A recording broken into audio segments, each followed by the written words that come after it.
Assalamualaikum warahmatullahi wabarakatuh. Salam guru penggerak. Selamat datang kembali bersama saya Ahmad Nurul Huda, calon guru penggerak angkatan 9 Kabupaten Cilacap. Pada kesempatan kali ini, saya akan menyampaikan sebuah diseminasi budaya positif di sekolah saya. Berkaitan dengan diseminasi budaya positif ini, saya laksanakan di SD saya sendiri, yaitu SD Negeri Suru Sunda 02 Karangpucung. Dan para pesertanya adalah para guru-guru dan juga kepala sekolah yang berada di SD saya.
Pada pendahuluan yang pertama, Ki Hajar Dewantoro mengumpamakan bahwa sekolah sebagai sebuah ladang tempat persemaian benih-benih.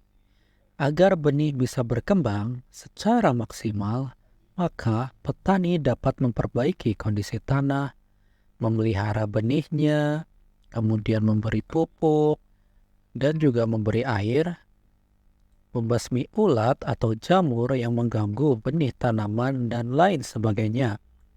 Nah, dari uraian tersebut, kita dapat memahami bahwa di sekolah itu diibaratkan seperti sebuah tanah, ya, yang digunakan sebagai tempat bercocok tanam. Sedangkan guru harus bisa mengusahakan sekolah tersebut menjadi lingkungan yang menyenangkan, menjaga, dan melindungi murid-murid dari hal-hal yang tidak baik.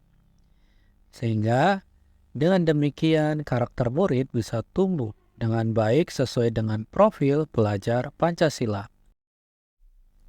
Kemudian pada lini masa, diharapkan nanti sosialisasinya akan dilaksanakan ya kepada seluruh warga di sekolah saya, meliputi ada kepala sekolah, guru, murid, dan tenaga pendidikan yang terkait disiplin positif, keyakinan kelas, dan profil pelajar Pancasila, dan praktik segitiga restitusi sebagai dampak pelanggaran keyakinan kelas.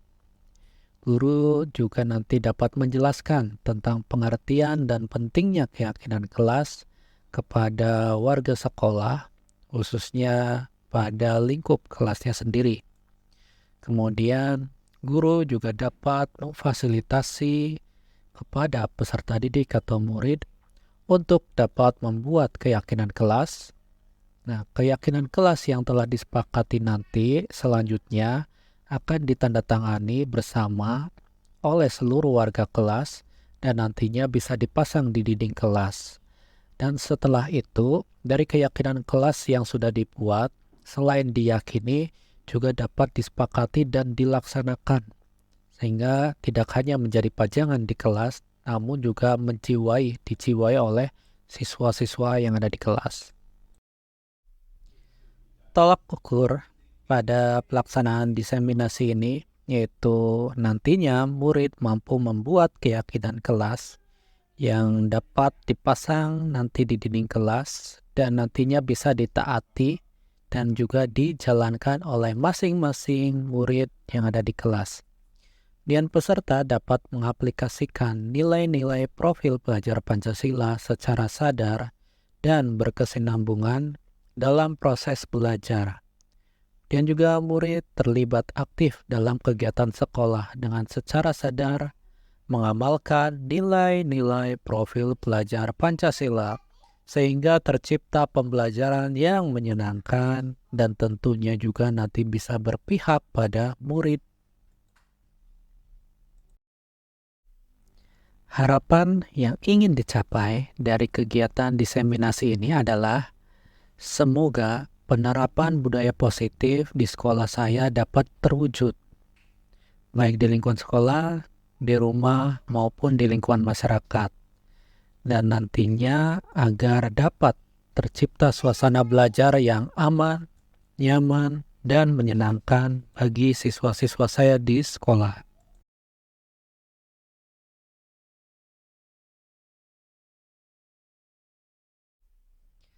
Selanjutnya, beberapa hal yang akan disampaikan pada materi budaya positif kepada warga-warga sekolah yang ada di lingkungan sekolah saya. Konsep inti budaya positif di lingkungan sekolah saya yang pertama mengenai disiplin positif, kemudian mengenai nilai kebajikan universal, dan juga nanti ada motivasi, hukuman, dan penghargaan, kemudian ada keyakinan kelas, kebutuhan manusia, 5 posisi kontrol, dan yang terakhir nanti ada segitiga restitusi. Itulah beberapa hal-hal yang akan saya diseminasikan atau saya menyebarkan pemahaman kepada warga-warga di sekolah saya. Selanjutnya, mari kita simak bersama-sama mengenai video diseminasi budaya positif yang telah saya laksanakan di sekolah saya. Selamat menyaksikan.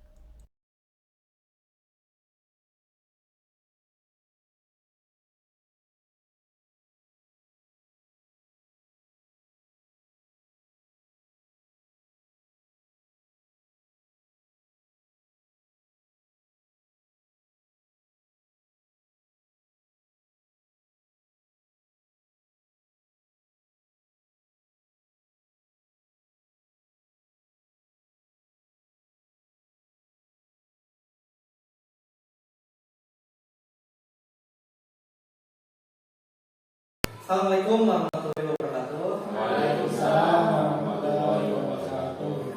Terima kasih pada Bapak Ibu guru sekalian ya, yang telah menyempatkan waktu untuk mengikuti acara pada hari ini, yaitu acara diseminasi yang berbagi pengalaman praktik baik saya mengenai budaya positif. Pertama, mari kita panjatkan puji syukur kepada Allah Subhanahu wa taala bahwa pada kesempatan hari ini kita masih diberi kesempatan salah satunya untuk mengikuti kegiatan diseminasi budaya positif yang akan saya sampaikan pada Bapak Ibu guru sampaikan. Ya. Kemudian salawat serta salam semoga selalu tercurahkan pada baginda Muhammad SAW, dan semoga kita nanti sebagai salah satu umatnya yang mendapat syafaatnya nanti di yaumul akhir.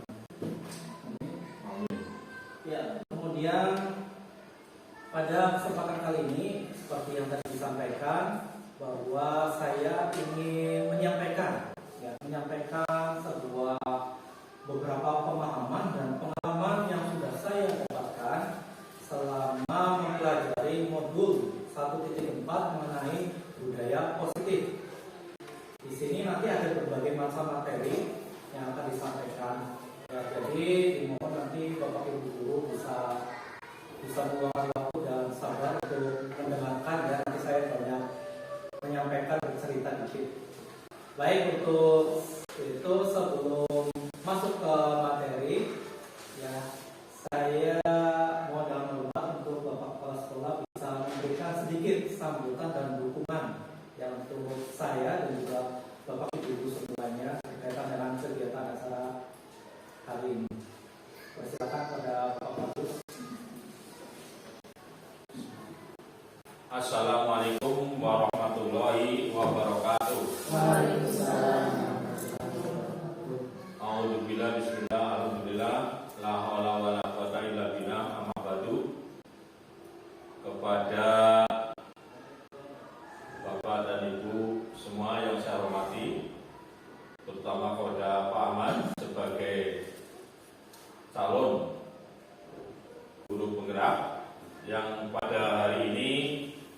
memaparkan masalah diseminasi menyebarkan pemahaman dan penerapan pengalaman budaya positif. Nah, ini sangat baik untuk kita terapkan pada proses pembelajaran di era sekarang ini. Memang untuk kurikulum Merdeka ini kita tentunya masih sangat kurang pemahaman terhadap kurikulum Merdeka yang sedang digalakkan oleh pemerintah. Oleh karena itu, dengan adanya calon-calon guru penggerak ini diharapkan untuk lebih cepat mendongkrak pemahaman terhadap kurikulum Merdeka. Oleh karena itu, saya menyambut baik apa yang disampaikan oleh teman kita, yaitu Bapak Ahmad Nurhuda SPD, yang dalam hal ini adalah salah satu sebagai calon guru penggerak pada gelombang 9.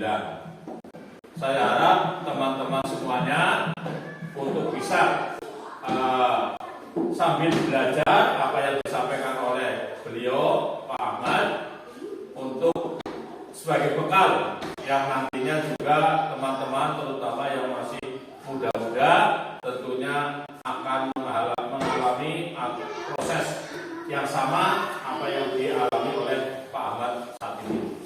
Sekali lagi, saya sebagai yang dituakan di sini sebagai kepala sekolah sangat mendukung sekali apa yang disampaikan oleh Pak Ahmad yang diterapkan pada kita semua.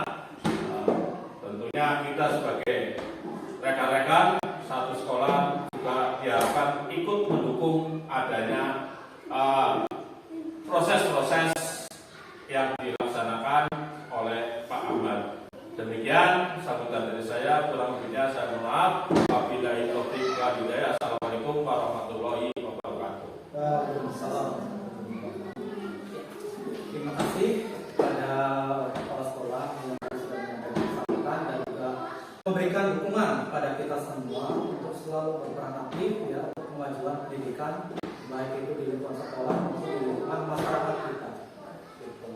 Selanjutnya di sini sebelum saya masuk pada materi ya, mengenai konsep inti budaya positif, di sini nanti ada beberapa macam materi yang cukup banyak ya mengenai perubahan paradigma, disiplin positif, budaya kebajikan, kebutuhan dasar manusia, motivasi perilaku manusia, ada positif kontrol dulu, keyakinan kelas, dan nanti yang terakhir itu ada tentang segitiga revolusi supaya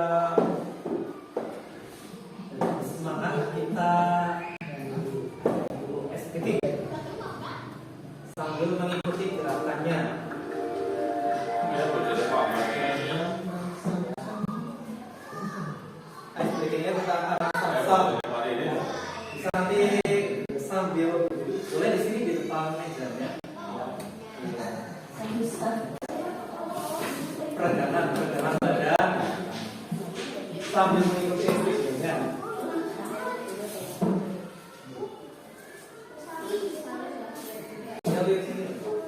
Jadi nanti ada gerakan duduknya. Ada gerakan ini. Ya, tutup itu.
Konsentrasi.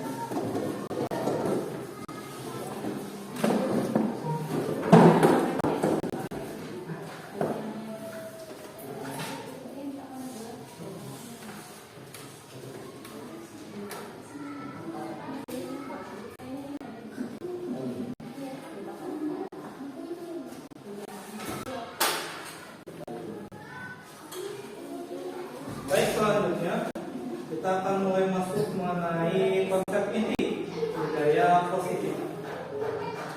Sebelum masuk di sini ada pengantar terlebih dahulu. Ya.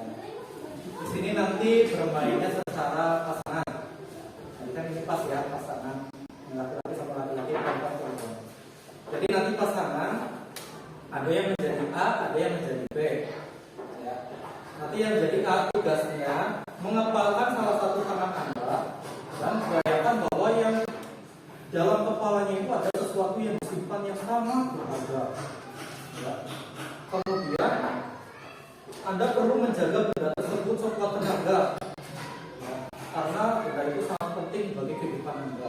Tugas yang satunya lagi, yang B sebagai B, mencoba dengan segala cara untuk membuka kepala tangannya. Nanti yang satu mencoba membuka kepala tangannya. Boleh dengan cara membujuk, menghardik, mengintimidasi, memarahi, menggoda, menggelitik, atau menawari apapun itu, bahkan menawari uang juga boleh, agar kepala tangannya dibuka. Ya. Nanti gantian, nanti yang B, nanti gantian yang mengepalkan, yang A yang mencoba membuka. Itu bisa dipahami ya?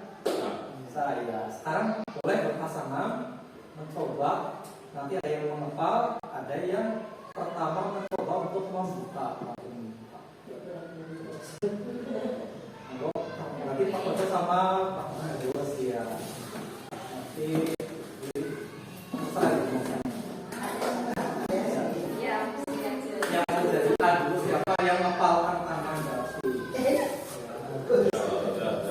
dalam waktu cuma 1 menit. Satu aja, satu tangan kanan boleh, tangan kiri boleh. Yang paling tua. Yang satu yang tidak mengepalkan berarti yang mencoba membuka. Kalau jati yang ngepal berarti bagus yang coba membuka. Yang ngepal tangannya tidak. Boleh langsung pakai tangan dibuka. Apa dibujuk? Apa nawarin uang? Udah langsung? Iya langsung silakan. Coba gimana? Kalau sedang coba gantian. Dan saya berani kasih kamu.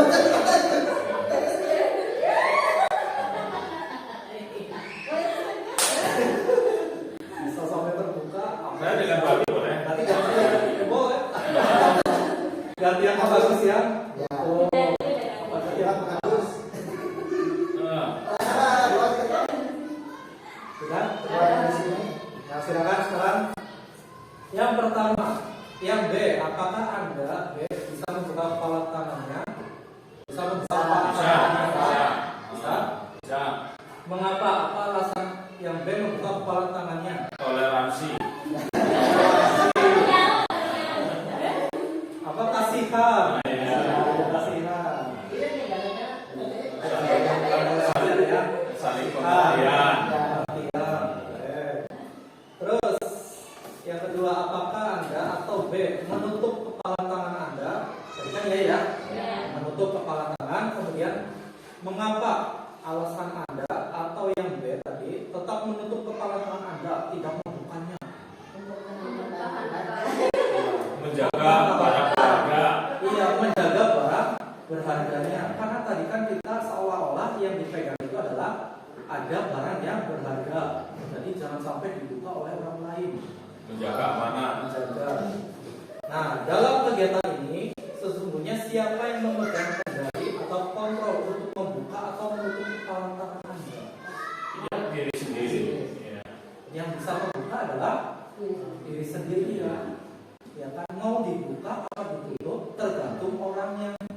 Apakah mau langsung dibuka ketika tadi minta dibuka, kan mesti tadi mempertahankan dulu kan ya, tidak langsung dibuka. Terus tapi lama-kelamaan akhirnya tadi ada yang langsung dibuka, boleh kasihan gitu. Ada yang bilang pengertian, ada yang toleransi dan segala macam alasannya gitu kan. Ya, silakan boleh dibuka lagi. Jadi dari kegiatan tadi intinya adalah bahwa kita sendiri yang punya kontrol atas kepala tangan kita, atas diri kita sendiri nantinya juga, bahwa apakah kita mau membuka atau menutup kepala tangannya.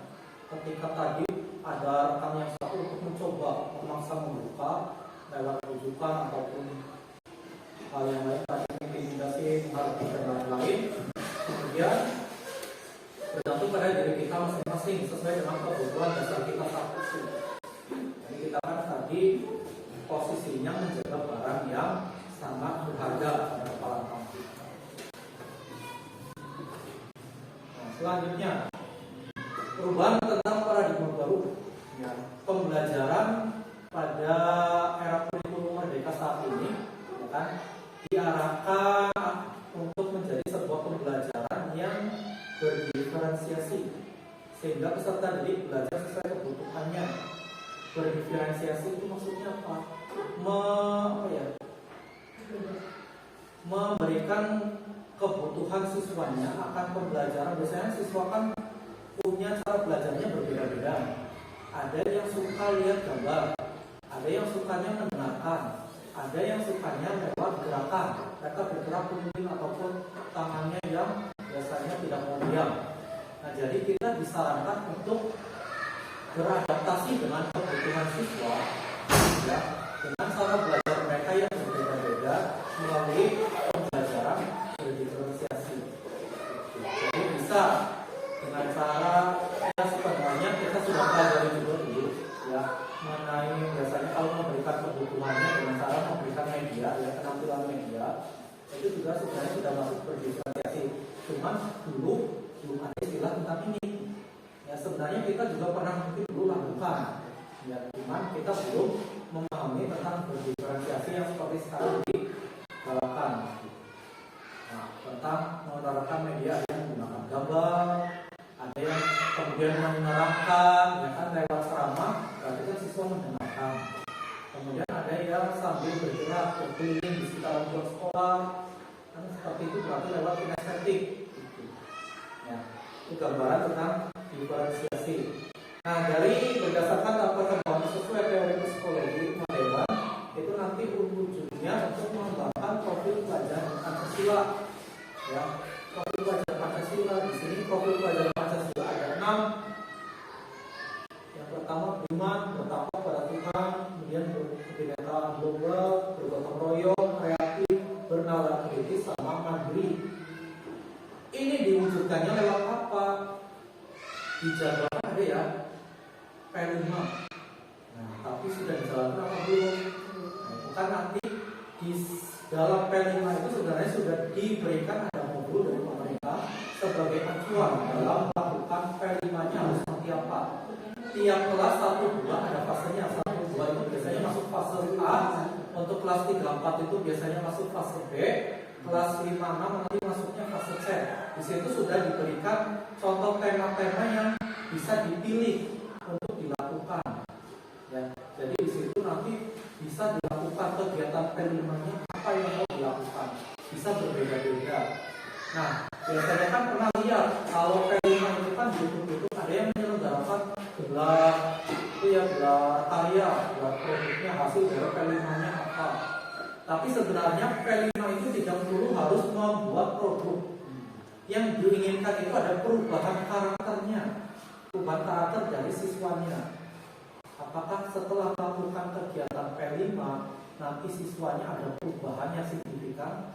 Bukannya awalnya belum mandiri, ya misal belum mandirinya mungkin kelas 1 bacanya masih susah, setelah lakukan kelima nanti sudah mandiri bisa baca sendiri, ada tulisan apa bisa dilakukan perintahnya dengan mandiri sendiri. Nah, selanjutnya mengenai teori kontrol, miskonsepsi tentang teori kontrol. Ini beberapa hal yang pernah kita lakukan, saya pun juga pernah lakukan. Ilusi guru mengontrol murid.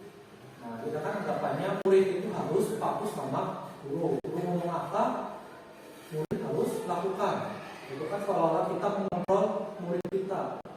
Yang kayak itu kita memberikan perintahnya bagus ataupun mungkin perintahnya yang kurang bagus. Pokoknya murid harus itu. Yang ilusi bahwa semua penguatan positif, efektif dan bermanfaat.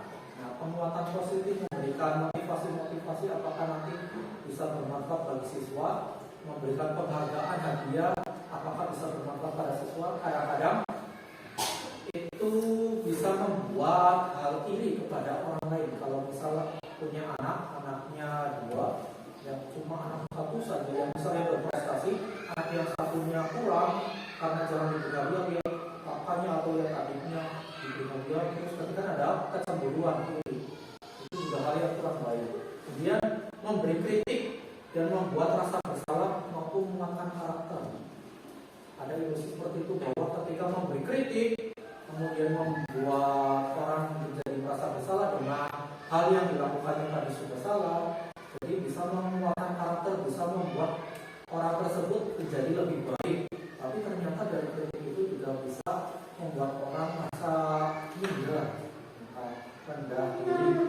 Kemudian yang terakhir ilusi bahwa orang dewasa berhak memaksa muridnya atau anaknya. Ini juga hal yang salah. Padahal seorang anak, seorang siswa punya kebebasan mereka sendiri, ya tidak bisa dipaksa. Kalau mengenai yang saja mengenai cita-citanya, bisa jadi seorang anak punya cita-cita yang berbeda dengan yang diinginkan oleh orang tuanya. Nah, anaknya ingin jadi seorang apa, bisa bekerja apa, dan orang tuanya menginginkan orang anaknya seperti ini. Harusnya lebih baik mengarahkan daripada memaksakan. Kemudian yang selanjutnya, nah ini mengenai perubahan paradigma stimulus respon ke pendekatan teori kontrol. Di sini stimulus respon itu adalah hal yang dulunya dipahami bahwa yang pertama ada realitas fakta atau kebutuhan kita itu sama. Dulu kita mengetahuinya bahwa setiap orang pasti kebutuhannya sama. Tapi harusnya sekarang kita memahami bahwa setiap orang pasti punya kebutuhan yang berbeda-beda. Apalagi menurut kita, ya, pasti punya kebutuhan yang beda-beda. Ada yang ingin ditonjolkan tentang kasih sayangnya, ingin diberikan kasih sayang yang lebih, ada yang ingin diberikan kebebasan, misalnya. Kemudian semua orang melihat hal yang sama. Saya juga pernah beranggapan seperti itu, bahwa kita semua memiliki mata, pasti kita melihat hal yang sama. Tapi ternyata setiap orang memiliki gambaran yang berbeda-beda. Yang mengenai suatu pandangan, walaupun mata kita sama, ada 2, tapi gambaran yang kita lihat pasti berbeda-beda. Dan kita mencoba mengubah orang agar berpandangan sama dengan kita. Kita teori memaksakan pendapat, memaksakan kehendak, itu dulunya kan tidak boleh. Tapi kita harus mencoba memahami pendapat atau pandangan dari orang lain. Nah, ini juga bisa diterapkan di kelas kita, memahami pendapat dari siswanya, apa yang bisa mereka, apa yang dimasukkan pada kita. Mungkin dalam pembelajaran kita ada yang belum menarik dari siswa kurang apa, terus bisa juga menanyakan pendapatnya apa yang belum dipahami. Ya, perilaku buruk dilihat sebagai suatu kesalahan. Nah, saya pun sebelum belajar ini juga selalu melihat perilaku buruk mesti itu adalah sebuah hal yang salah.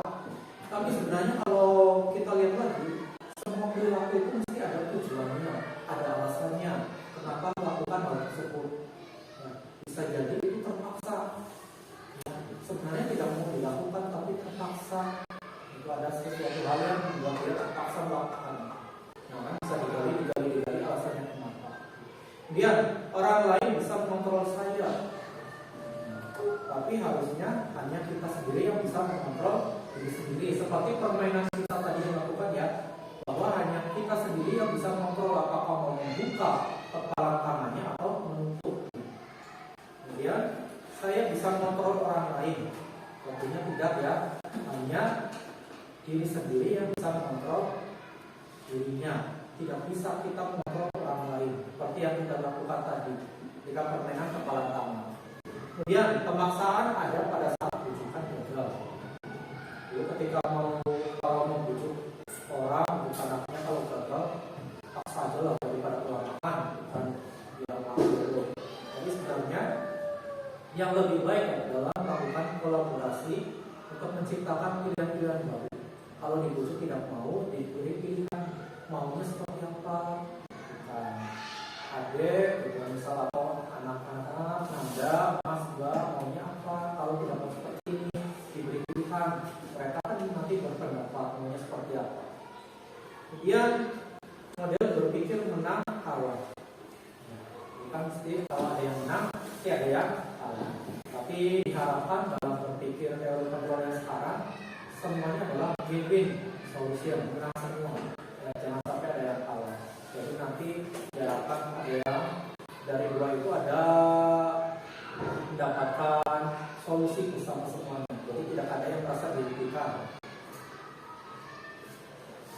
Selanjutnya masuk mengenai disiplin positif. Yang pertama mengenai pengertiannya, disiplin adalah artinya belajar yang berasal dari kata disiplina, mengacu pada disiplin diri yang memiliki tanggung jawab terhadap apa yang dilakukannya berdasarkan nilai-nilai yang diyakini. Jadi dimaksudkan bahwa disiplin itu nanti bahwa setiap orang itu sadar diri dengan apa yang ada di lingkungannya dan mau bergerak sendiri sesuai norma-norma atau peraturan yang dia yakini. Kalau sudah menerapkan disiplin, berarti mereka bergerak sendiri tanpa disuruh. Misal seperti siswa, kalau kemarin-kemarin kan Pak Guru sering menyuruh siswa buang sampah, tempat sampah, jaga kebersihan, kan itu masih disuruh. Tapi ketika itu sudah menjadi sebuah disiplin, nanti tanpa disuruh pun siswa akan melakukan tersebut. Ya. Ketika melihat sampah ada di depannya ada sampah, yang mereka secara sadar diri itu hal yang kurang baik diambil dimasukkan ke sampah. Iya, jadilah sebuah budaya disiplin. Mereka sadar diri hal itu adalah hal yang kurang baik, hal yang salah dan membenarkannya. Itu yang dijadikan tujuannya dari sebuah disiplin. Jadi mereka bisa melakukannya sendiri. Nah, nilai-nilai yang ingin dituju atau nilai-nilai kebajikan, ya, di sini nilai-nilainya itu adalah nilai-nilai yang bersifat umum. Jadi nanti tujuan nilai ini sebagai acuan nanti ketika membuat keyakinan kelas atau kesepakatan kelas. Jadi nanti kan yang sudah melaksanakan kurikulum mereka bisa melakukannya ya, mencoba mempraktikannya, membuat keyakinan kelas. Jadi keyakinan kelas itu agak berbeda dengan peraturan. Tata tertib agak berbeda. Kenapa? Kalau tata tertib kan secara khusus, tapi kalau keyakinan kelas itu umum. Kalimatnya bersifat umum, universal. Intinya ada nilai-nilai tentang, misal di sini ada toleransi, rasa hormat, misalnya punya integritas, mandiri. Misal rasa hormat, kita kan disuruh kalau murid kalau lewat di depan guru atau orang lain kan disuruh bilangnya harus permisi sambil menunjukkan ya pandangan kepala tunjukkan dada. Itu kan menunjukkan rasa hormat. Misal contohnya seperti itu. Kalau itu kan secara khususnya ada perintahnya. Kalau lewat di depan orang atau orang yang lebih tua bilang permisi, kemudian menunjukkan badannya sedikit, itu kan menunjukkan. Kalau secara keyakinan kelasnya, secara umumnya itu adalah maksudnya nilai hormatnya, kata hormat. Nah, di sini ada banyak nilai-nilai lainnya yang bisa diterapkan sebagai acuan dalam membuat keyakinan kelasnya. Sekarang kita masuk dulu mengenai kebutuhan dasar manusia. Setiap manusia punya kebutuhan ya. Kalau dulu kita belajar mengenai PPKN atau IPS ya, kita ada kebutuhan primer, sekunder, ada tersier, kebutuhan pokok ya, kebutuhan sampingannya, kebutuhan yang lebih mewah lagi. Ya kan, kalau kebutuhan primer manusia kan ada 3 ya. Kebutuhan apa? Yang pertama ya tentang papan, sandang, pangan. Papan tentang tempat tinggal, sandang tentang pakaian, terus pangan tentang makanan. Itu kebutuhan dasar utama untuk bisa bertahan hidup, tapi ya, kebutuhannya untuk bisa bertahan hidup. Setelah itu terpenuhi, bisa memenuhi kebutuhan sekunder lainnya. Dan kebutuhan yang lebih mewah lagi tentang kebutuhan tersier, yang membeli barang-barang mewah bisa ya. Nah, kalau di sini kebutuhan manusia adalah segala sesuatu yang dibutuhkan manusia untuk mempertahankan keseimbangan kondisi fisiologis dan psikologis yang bertujuan mempertahankan kehidupan dan kesehatan.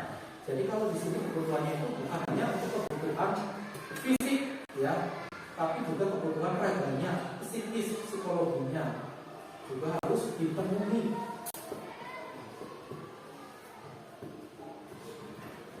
Kebutuhan dasarnya apa saja? Di sini ada 5 yang dicanangkan oleh Dr. William Glasser. Yang pertama ada penguasaan, bertahan hidup, kasih sayang, kebebasan, sama kesenangan. Ya, semua ini tentunya bukan hanya saya perlu, tapi Bapak Ibu juga perlu. Rasa kasih sayang dan rasa diterima tentunya walaupun kecil di keluarga kita masing-masing. Kalau tidak ada rasa kasih sayang dan rasa diterima oleh pasangan kita, oleh anak kita, oleh keluarga kita, tentunya hubungan antar keluarga tidak harmonis. Ya. Selain itu kebebasan di rumah, selain kita menurut tanggung jawab kita, juga kita perlu kebebasan sendiri ya. Perlu adanya kebebasan sendiri melaksanakan hobi kita, kesukaan kita, kesenangan kita, maksud juga tentang kesenangan. Kita kan juga perlu melakukan itu supaya apa?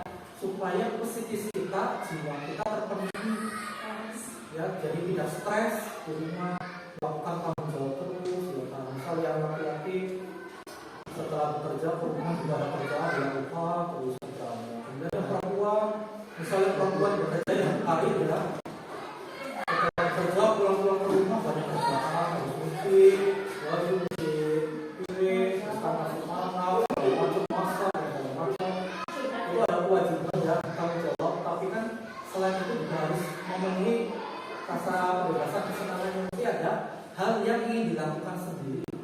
Ya kan itu harus dipenuhi, jangan sampai tidak, supaya menjaga kondisi psikis kita, yang jiwa kita agar tetap positif, tidak merasa stres. Selanjutnya, nah di sini ada contoh, ya, ada contoh cerita mengenai seorang guru dan seorang siswa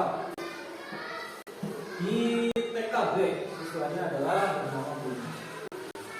Aku senang main kejar-kejaran dengan ibu guru, seru kata Budi. Ibu kejaran aku karena ibu guru saya mampu. Aku hebat kan, bisa bikin ibu kejar aku. Biar aku bisa belajar selama terus di dalam ruang kelas. Dia tugas dari hal ini. Ya, di sini ada seorang biolog ya di PKB. Itu ketika di pelajaran mengenai mewarnai itu tidak mau diam.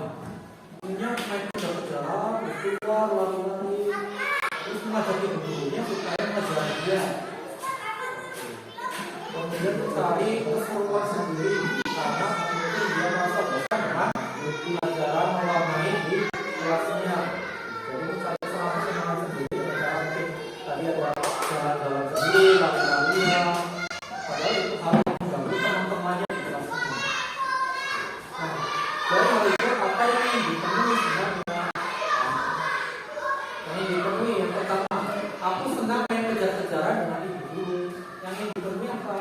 Tentunya tentang, karena di sini ada senang. Berarti tentang kesenangan. Iya. Ingin mencari kesenangan yang lain karena merasa bosan. Dia, ibu kejar aku karena ibu sayang aku. Kan ingin meminta rasa kasih sayang dari rasa kasih sayang dan diterima dari gurunya. Ya. Kemudian aku hebat kan bisa bikin ibu guru kejar aku. Nah di sini seorang Bimo berusaha untuk mengontrol gurunya, menguasai, tapi dalam kontrol penguasaan. Kemudian aku bosan belajar mewarnai terus di kelas karena bosan mencari hal yang baru, kebebasan, mencari kebebasan lainnya. Nah, ini contoh sebuah kebutuhan yang ingin dipenuhi oleh Bimo, tapi mungkin di kelasnya belum bisa terpenuhi. Makanya dia melakukan hal tersebut, kejar-kejaran, lari-larian, menggoda gurunya supaya ngejar, terus berkata-kata hal seperti itu. Nah, masuk mengenai motivasi perilaku manusia. Ini ada cerita dikit. Sebagai seorang guru, saat Anda hadir mengajar di kelas, sesuai alokasi waktu, motivasi apakah yang mendasari tindakan Anda? Apakah Anda tepat waktu mengajar karena ingin betul orang pasang dan mendapat surat peringatan untuk menghindari hukuman, atau Anda ingin mendapatkan pujian dari atasannya, atau Anda ingin menjadi orang yang menghargai waktu, menghargai diri sendiri sebagai teladan bagi murid-murid Anda, karena percaya tindakan Anda sebagai guru akan dicoba oleh murid Anda. Manakah motivasi yang paling kuat mendasari tindakan Anda dari contoh ilustrasi tersebut? Atau bisa jadi kombinasi, boleh dua atau mungkin semua dari ketiga-tiganya. Boleh motivasinya apa?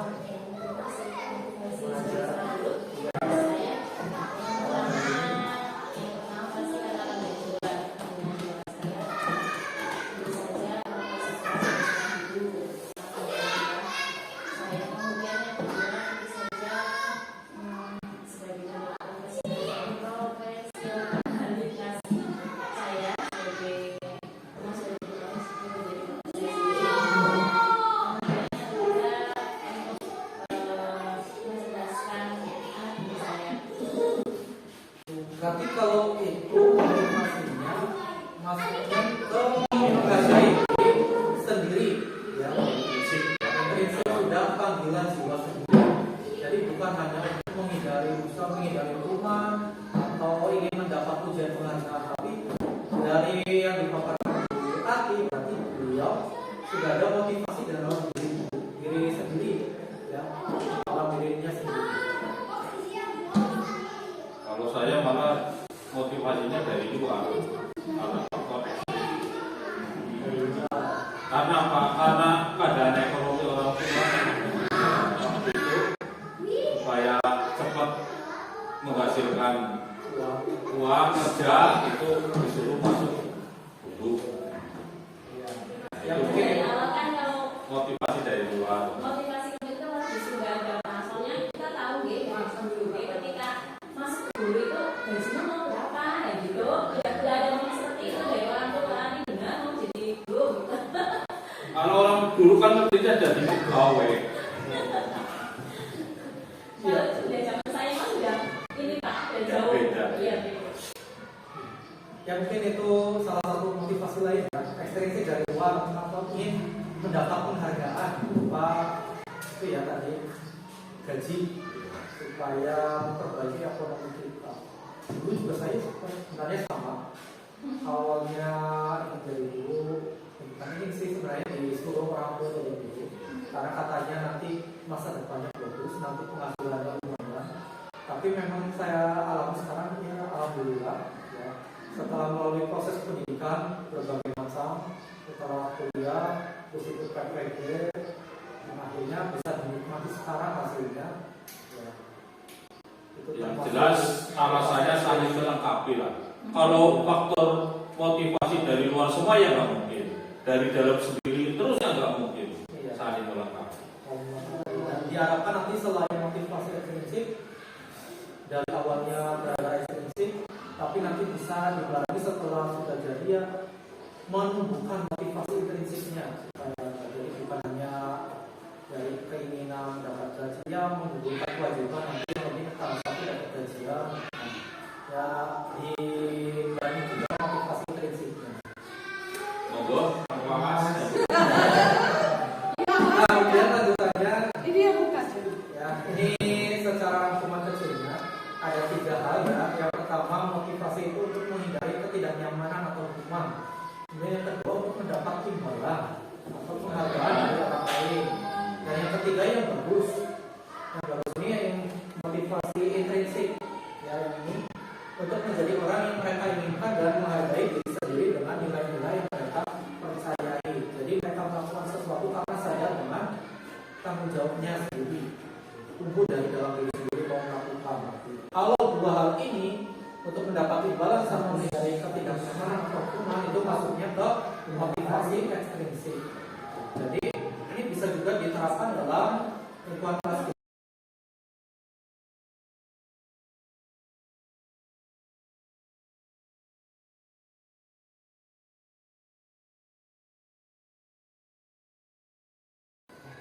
Baik, untuk selanjutnya mengenai konsep disiplin ini ya. Ini konsep disiplin yang diartikan adalah konsep disiplin yang gagal. Gagalnya kenapa? Kalau menggunakan hukuman sama penghargaan itu adalah hal yang kurang bagus. Kenapa? Kalau hukuman itu dapat menyakiti siswa dan juga membuat siswa menjadi tidak nyaman, merasa takut siswanya, ya nanti merasa ada paksaan pada siswa.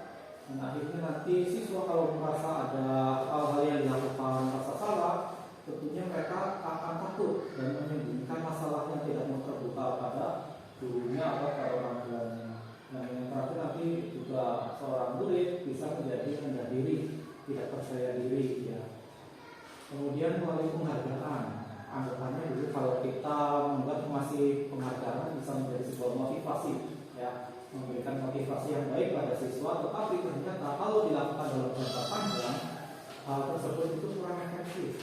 Kenapa? Bisa merusak hubungan, ya, memberi sifat iri. Ada orang yang lebih iri karena tidak pernah dapat penghargaan, yang dapat hanya peringkat-peringkat yang tinggi 1, 2, 3. Padahal bisa jadi antara peringkat 3 sama peringkat 4 nilainya sama-sama bagus, cuma karena beda tipis malah tidak dapat penghargaan. Nah, itu bisa sangat disayangkan, menimbulkan sifat iri. Kemudian juga mematikan kreativitas. Nah, ini juga hal yang buruk. Kenapa? Bagi anak-anak yang merasa dari awalnya sudah tidak mendapat penghargaan, merasa nggak mungkin dapat penghargaan seperti itu, mereka jadinya sudah malas dulu, tidak mau berusaha untuk mengembangkan kreativitasnya. Dia menghukum dengan sistem ranking. Nah, kalau dulu kita hanya melakukan sistem ranking ya setelah akhir semester ataupun naikkan kelas. Tapi ketika dalam kurikulum baru yang sekarang 2013 dan juga kurikulum UPK, sistem ranking sebenarnya sudah digunakan. Pengaruhnya apa? Sebenarnya untuk menghilangkan sifat iri, ya, menghilangkan sifat irinya antara ranking yang 3 sama 4 atau 5 sama 6 dan seterusnya. Yang penting semua nilainya sudah bagus, berarti sudah luar biasa untuk siswa. Terakhir juga peran pasar menghargai dirinya. Ya. Selanjutnya, nah, kalau mengenai konsep disiplin dengan yang menjadi hal yang sukses itu melalui konsekuensi dan restitusi. Dari kedua hal ini yang lebih bagus itu melalui restitusi. Ya, kalau konsekuensi itu hanya melalui penguatan jangka pendek, ya, hanya pada jarak pendek saja. Dalam jangka panjangnya masih kurang. Kemudian perlu monitoring berkelanjutan. Jadi kita harus selalu monitoring ya, secara berkelanjutan. Kalau tidak bisa langsung dipasarkan pada anak langsung supaya jalan sendiri kurang. Kemudian adanya memberi stimulus pada siswa yang nantinya murid jadi menghormati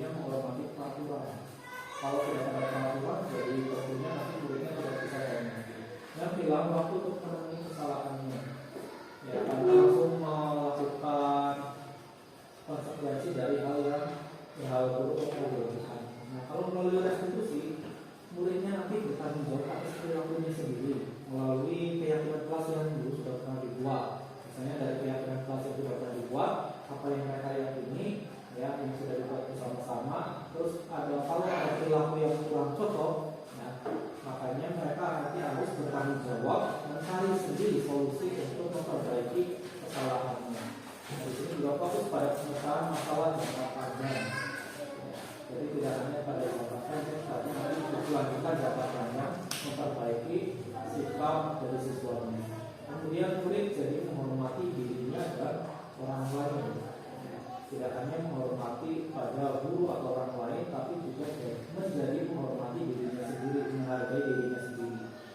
Yang dari teori kontrol, dirinya memegang kontrol. Jadi kalau di sini melalui restitusi, anak itu mempunyai kontrol sendiri, ya, untuk memperbaiki masalahnya sendiri. Seperti permainan awalnya itu pas kemarin, ya, pas awal tadi permainan menggenggam tangan, ketika mau membuka atau menutup, itu kan tergantung diri sendiri mau buka atau tidak.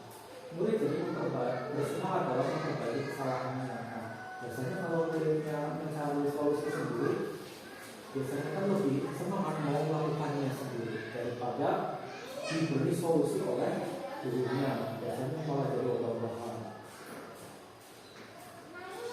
Nah, selanjutnya di sini mengenai restitusi.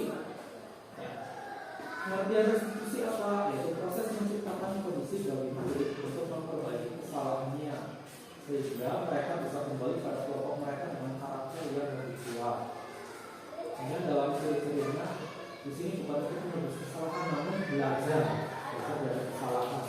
Karena dalam restitusi ini nanti di bagian tata caranya ada 3 langkah, yaitu menstabilkan identitas, validasi tindakan, sama menanyakan keyakinan. Makanya di sini itu bukan untuk mencari kesalahan, tapi belajar dari kesalahan. Karena setiap kesalahan itu bukan, kalau di sini bukan sebuah hal yang buruk, tapi diibaratkan adalah kesalahan itu mungkin ada sesuatu akibatnya, ada alasannya, saja ada alasannya, mungkin karena terpaksa. Kemudian tawaran dan paksaan. Jadi nanti gurunya itu menawarkan solusi, itu juga menawarkan siswanya untuk mencari solusi bersama. Jadi tidak memaksa siswanya. Yang menuntun untuk melihat ke dalam diri. Nanti gurunya juga bisa menuntun siswa yang melihat ke dalam diri sikap siswa, apa yang mereka punyai. Kemudian mencari kebutuhan dasar yang mendasari tindakannya. Kayak tadi awalnya kebutuhan dasar manusia kan ada 5 kalau tidak salah, ya kan, ada penguasaan, ada kasih sayang, kebebasan, kesenangan. Kebutuhan itu mungkin ada salah satu yang belum terlengkapi di diri siswa, makanya mereka melakukan hal-hal yang kurang sesuai menjawab aturan sesuai. Ada sisa untuk dipenuhi. Dan restitusi diri adalah cara yang paling baik. Selama ini, ya, sebelum ada hal yang baru lagi, restitusi adalah hal yang paling baik. Tapi bisa jadi nanti dengan perkembangannya pengetahuan, bisa jadi nanti ada hal cara-cara yang lebih baik lagi dari restitusi. Seperti awalnya dulu kita mengetahui bahwa sebagai teman, ya, menjadi seorang teman bagi siswa itu kan juga hal yang paling baik. Tapi ternyata setelah itu ada juga restitusi yang lebih baik. Nah, kemudian di sini ada contoh kasus siswa sering tidak mengerjakan PR. Dibedakan menjadi 3 cara. Kalau melalui hukuman, biasanya guru bisa menghukum siswanya. Ada yang hormat bendera, ada yang disuruh bersihkan WC, ada yang disuruh lari-lari di lapangan, dan macam-macam. Akibatnya apa? Gara-gara guru yang malas, siswanya menjadi takut. Kemudian kalau dalam konsekuensi, bisa jadi kalau di sini masih ada hubungannya dengan kelalaiannya. Kalau guru pihak siswa yang sudah lakukan, guru memberikan konsekuensinya berupa mengerjakan PR-nya saat istirahat atau dikerjakan sebagai tidak terlalu lupa. Lebih banyak memberikan porsi konsekuensinya. Kemudian guru di sini menjadi lebih tegas dan siswanya jadi lebih menghormati peraturannya. Tapi kalau lewat restitusi, Di sini tahapannya guru menanyakan keyakinan kelas, makanya di awal harus bersama-sama dengan siswa membuat keyakinan kelas. Apalagi sudah mempraktekkan kurikulum merdeka. Makanya di awal semester ya tahun ajaran baru biasanya dikumpulkan dulu bersama membuat keyakinan kelas. Itu apa? Sebagai kesepakatan kelas. Jika di awal itu kan berupa peraturan ya, tapi kalau dalam kurikulum mereka itu juga menjadi sebuah keyakinan kelas.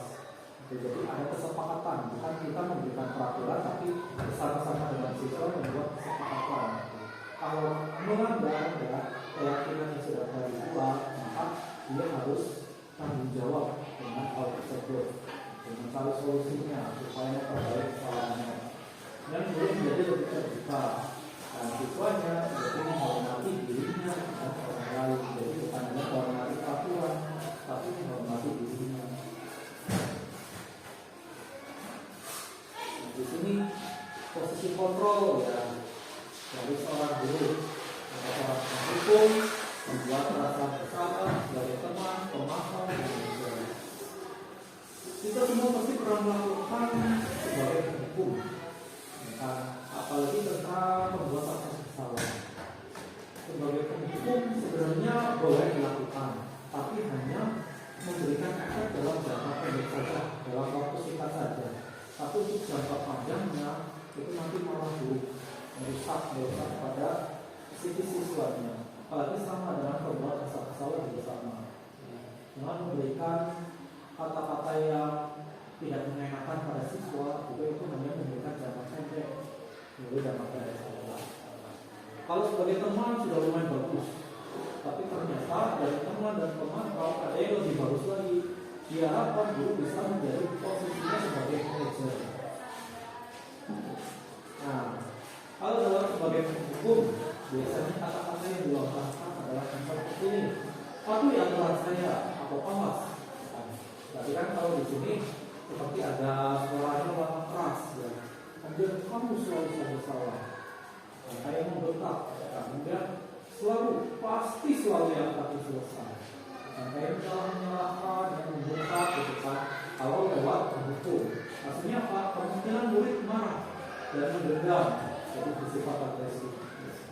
Jadi dendam sama gurunya, bisa jadi nanti ketika gurunya mau pulang atau istrinya sampai agresif atau kalau sampai satu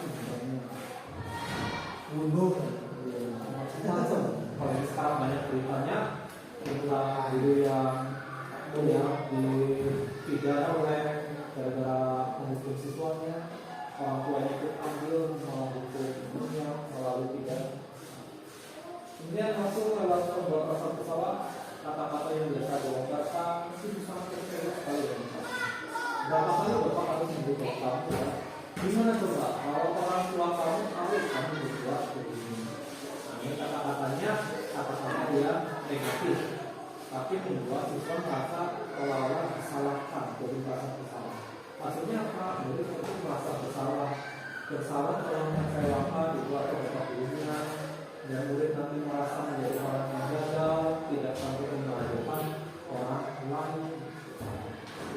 Ya, akhir-akhirnya pasti akan menjadi rendah diri, minder, tidak percaya diri. Nah, kalau sebagai teman ini sudah cukup bagus, ya, sudah cukup bagus. Maka memposisikan sebagai teman supaya siswanya menjadi lebih senang berada dalam diri. Kata-katanya biasanya, ayo bantulah, ini bapak ya, ayo benar tidak bantuan bapak selama ini. Ya sudah, kali ini tidak apa-apa, nanti ibu baru membereskan. Yaitu salah satu contohnya. Contoh kata-kata yang biasa dilontarkan kalau sebagai teman. Maksudnya apa? Ini muridnya biasanya menjadi merasa senang, jadi akrab sama gurunya. Nah, ini sebagai termasuk dampak yang positif, tapi bisa juga menjadi hal yang negatif.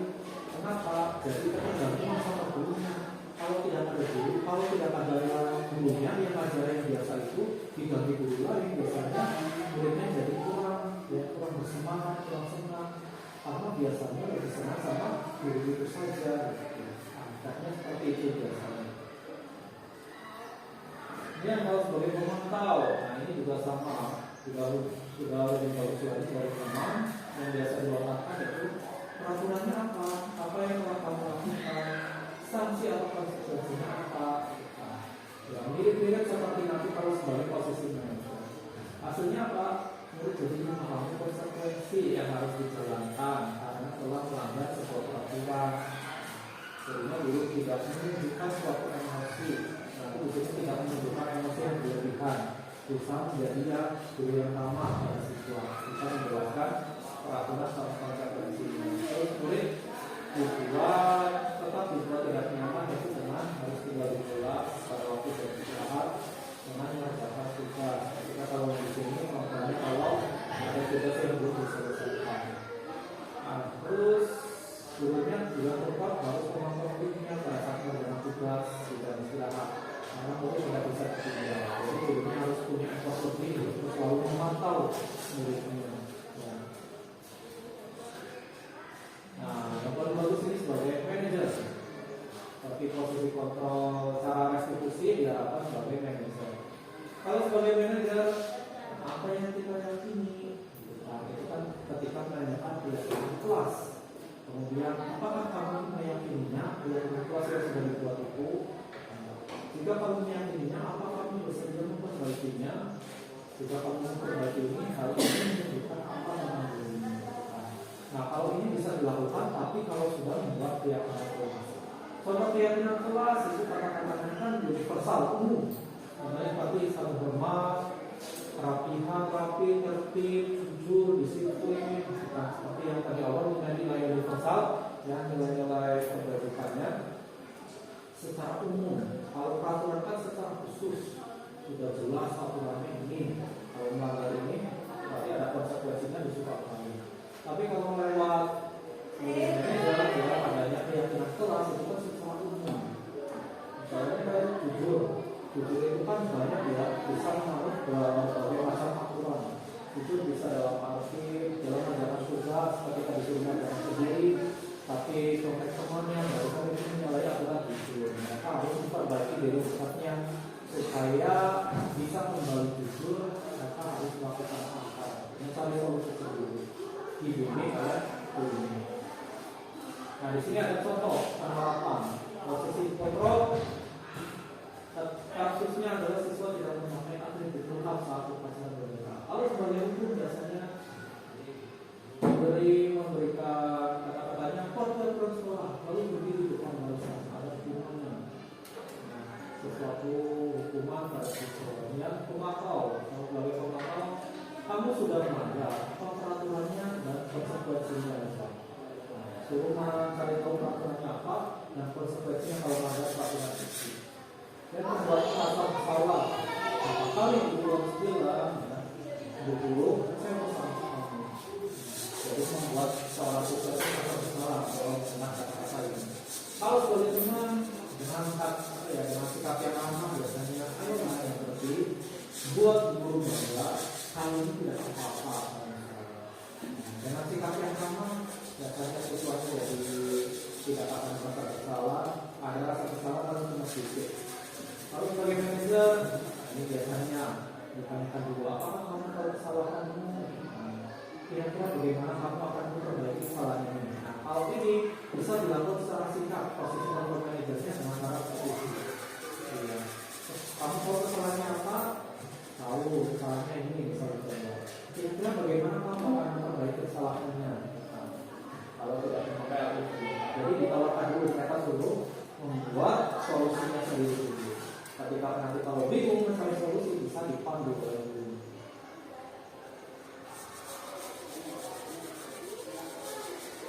Ini dua contoh ya, pernyataan dan siapa yang mengatakan. Ini saya terlewat sekali dengan kamu. Biasanya pembelajaran kata bersama. Kami tidak pernah benar melakukannya. Biasanya sebagai pemimpin. Ayo melakukan dulu atau apa. Biasanya sebagai teman dan sebagainya. Nah, di sini lanjutannya mengenai keyakinan kelas. Kalau yang sudah melaksanakan kurikulum dasar, mungkin sudah wajib untuk dibuat. Ya, sebelum memulai tahun ajaran baru, ya, tahun ajaran baru, ketika masuk pertama, buatlah keyakinan bersama. Ya, keyakinan kelas bersama dengan siswa-siswanya.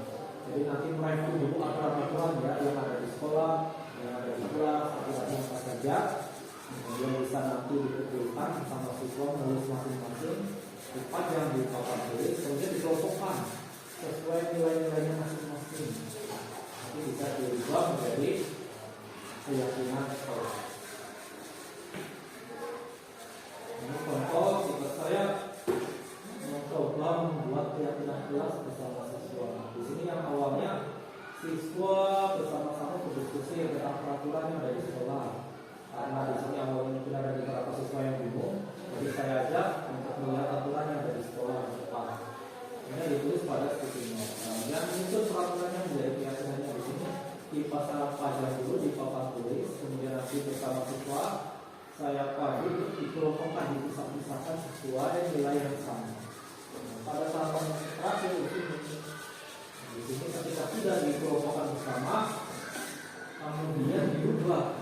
Ya, peraturan-peraturan itu menjadi sebuah nilai yang universal. Kita misalnya berangkat sekolah tidak boleh telat, kita masuk dalam ranah disiplin. Mengerjakan PR, kita tidak masuk ranah disiplin. Tidak perlu di dalam kelas, itu kan bisa masuk dalam ranah tertib. Dan lain sebagainya itu bisa dilakukan bersama-sama dengan siswa. Jadi nanti intinya dari kegiatan ini ketika dilakukannya bersama-sama dengan siswa, jadi siswanya juga merasa bertanggung jawab karena mereka membuatnya sendiri.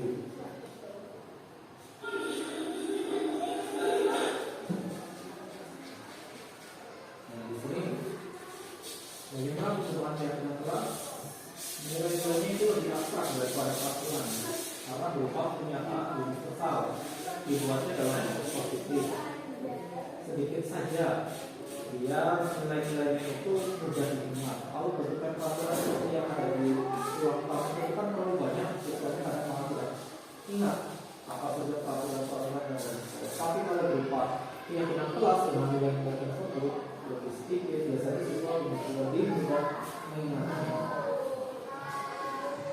Terakhir mengenai segitiga restitusi, ya, seperti di awal tadi sudah ada pengertiannya. Sekarang langkah-langkahnya dalam melakukan segitiga restitusi setelah tadi membuat keyakinan kelas bisa melakukan langkah-langkahnya segitiga restitusi. Langkah-langkahnya bertiga: menstabilkan identitas, validasi tindakan yang salah, dan kemudian menemukan keyakinan. Pada menstabilkan identitas, biasanya di sini untuk menjaga siswa-siswanya ketika setelah melakukan perbuatan yang kurang baik. Misalnya bisa dengan mengeluarkan kata-kata setelah ditanyakan tadi apa yang kamu tahu sudah dibawa ke sini karena apa? Nah, kalau tidak tahu bisa dikasih tahu oleh gurunya, atau kita sudah bisa jawab karena tahu kenapa, terus bisa langsung memberi penguatan. Kamu tahu, kamu pasti ketika berbuat salah seperti itu pasti ada alasannya. Tapi di sini bukan menyalahkan, tapi mari kita bersama-sama mencari solusi dari permasalahan yang sudah kamu lakukan. Jadi di situ cara yang menstabilkan tidak bisa. Dia melalui validasi tindakan yang salah. Setelah itu menstabilkan diberi alasannya